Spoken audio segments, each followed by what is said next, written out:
السلام علیکم سامعین، 20 رمضان المبارک اور 30 مارچ ہے۔ خبر کا عنوان ہے مختار انصاری کا پوتا مختار انصاری۔ آپ کو پتہ ہی ہے 2-3 دن پہلے مختار انصاری کا جیل میں انتقال ہو گیا تھا، ہارٹ اٹیک سے انتقال ہوا ہے۔ سرکار کا ایسا ماننا ہے، جبکہ ان کے اہل خانہ کا کہنا یہ ہے کہ ان کو زہر دیا گیا ہے۔ اس دوران محمد طلحہ ادروی کی ایک تحریر جناب مولانا آصف قاسمی نے ہمارے پاس پہنچائی ہے، جس کو ہم عنوان بغیر کسی تبصرے کے پیش کر رہے ہیں۔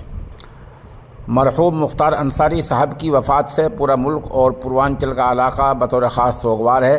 جو ان سے پولیٹیکل اختلافات رکھتے تھے، آج وہ بھی ایسا محسوس کر رہے ہیں جیسے کوئی گھر کا فرد اٹھ گیا ہو۔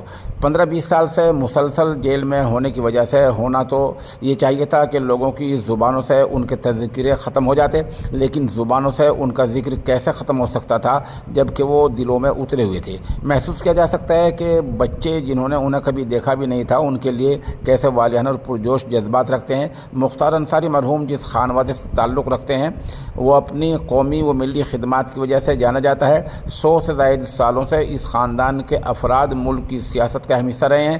ان کے دادا ڈاکٹر مختار احمد انصاری کو کون بھلا سکتا ہے، ایک ایسے مجاہد آزادی جن کی بے چین روح ملت کے لیے ہمیشہ کچھ کر گزرنے کی دھن میں رہتی تھی۔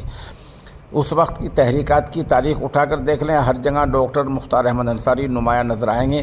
پہلے مسلم لیگ کے سرگرم رکن تھے، غالباً صدر بھی رہے ہیں، پھر کانگریس جوائن کی تو اس کے بھی صدر رہے۔ تحریک خلافت میں متحرک رہے ہیں، جامعہ ملیہ اسلامیہ کے فاؤنڈر ممبر تھے۔ شیخ الہند مولانا محمود حسن دیوبندی رحمۃ اللہ علیہ سے بہت محبت کرنے والے اور ان کے بڑے معتمد تھے۔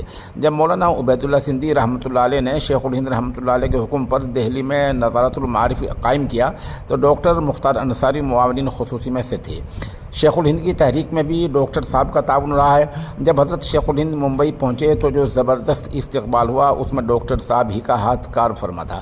انگریزوں نے جب CID اور مختلف افراد سے خفیہ جانکاریاں لینی شروع کی تو حضرت شیخ الہند اور ڈاکٹر مختار انصاری کے مابین غالب پاشا کے تعلق سے جو گفتگو ہوئی تھی، اس کو بھی کچھ وفادار لوگوں نے انگریزوں تک پہنچا دیا۔ ڈاکٹر مختار انصاری نے اپنے بھائی حکیم عبدالرزاق صاحب کو شیخ الہند کو پہنچانے ممبئی ساتھ بھیجا تھا، اور خفیہ ایجنسی کے لوگ شیخ الہند عبید اللہ سندھی کے ساتھ ساتھ انصاری برادران کی بھی طاق میں رہتے تھے۔ پھر آپ میں سے جو دلچسپی رکھتے ہیں وہ جانتے ہوں گے کہ شیخ الہند رحمۃ اللہ علیہ کے میں ایک نام مولانا مطلوب الرحمان عثمانی بھی ہے۔ جب یہ حج سے واپس آئے تو انگریز نے بندرگاہ پر ہی گرفتار کر کے شیخ الہند کی تحریک کے بارے میں تفتیش کے لیے نینی تال جیل بھیج دیا تھا۔ پھر عثمانی صاحب جب دیوبند آ گئے تو اس وقت بھی ڈاکٹر مختار انصاری کے بھائی حکیم عبدالرزاق دیوبند ان سے ملنے آیا کرتے تھے۔ وفادار لوگ اس کی اطلاع بھی پہنچا دیا کرتے تھے۔ انگریزوں نے یہ بھلا کیا کہ سارے خفیہ دستاویزات انڈیا آفس لائبریری لندن میں جمع کر رکھے ہیں۔ کلکٹر سہارنپور کی سیکریٹری انفارمیشن، UP گورنمنٹ کی سیکریٹری کا ہوم ڈپارٹمنٹ آف انڈیا کی سیکریٹری کے نام خفیہ مراسلہ، شیخ الہند اور مولانا سندھی کی جاسوسی کے کرداروں کی رپورٹ وغیرہ، یہ وہ ساری چیزیں ہیں جہاں ڈاکٹر مختار احمد انصاری کا ذکر شیخ الہند کی تحریک کے پس منظر میں ملتا ہے۔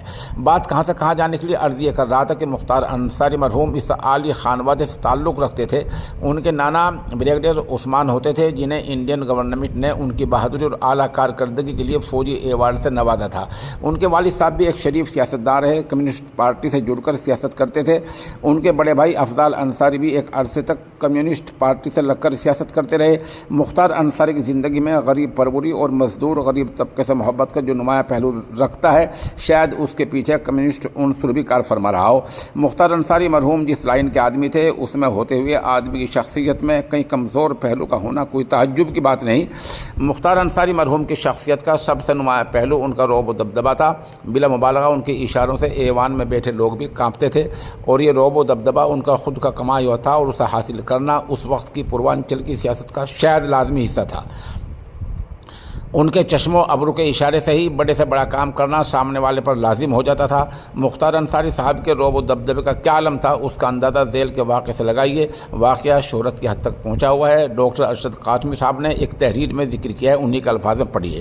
2014 کی بات ہے، دارالعلوم دیوبند کی 22 بیگھے زمین جسے کسی زمیندار نے دارالعلوم کو وقف کی تھی، جس پر کسی اتر پردیش کے مافیا نے قبضہ کر لیا تھا۔ ارباب حل و عقد پریشان تھے کہ زمین کیسے واپس لی جائے۔ مشورے میں طے پایا کہ لیگل کارروائی کی بجائے بھائی مختار سے مدد لی جائے۔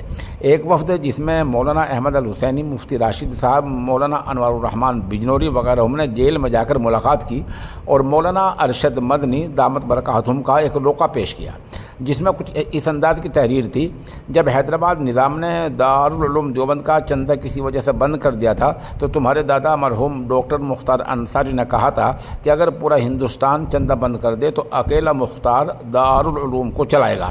آج اسی دادا کے پوتے مختار کی دیوبند کو ضرورت آن پڑی ہے۔ ارشد مدنی۔ بھائی مختار نے مدنی صاحب کے خط کو کھولا، پڑھا اور سر پر رکھ لیا، اور پھر اگلے 2 دن میں دارالعلوم دیوبند کا قبضہ بحال ہو گیا۔ اس قابل کا کہیں اتا پتہ نہیں تھا۔ یہ رعب تھا بھائی مختار کا۔ جب تک زندہ رہے بڑی شان سے رہے، ان کو مارنا دشمنوں کے لیے کچھ آسان نہ تھا۔ 1 ہفتے بعد بھاجپا لیڈر برجیت سنگھ کیس میں بطور گواہ پیش ہونا تھا اور شاید کیس فیصلہ کن مرحلے میں تھا، اس لیے مختار کو بیچ سے ہٹانا لازم تھا۔ سو بزدلی کے ساتھ ان کو انجام تک پہنچایا گیا۔ کئی مواقع پر جس طرح وہ ملت کے کام آئے وہ انہی کا حصہ تھا۔ خدا تعالیٰ ان کی مغفرت فرمائے، درجات بلند فرمائے۔ محمد طلحہ ادروی۔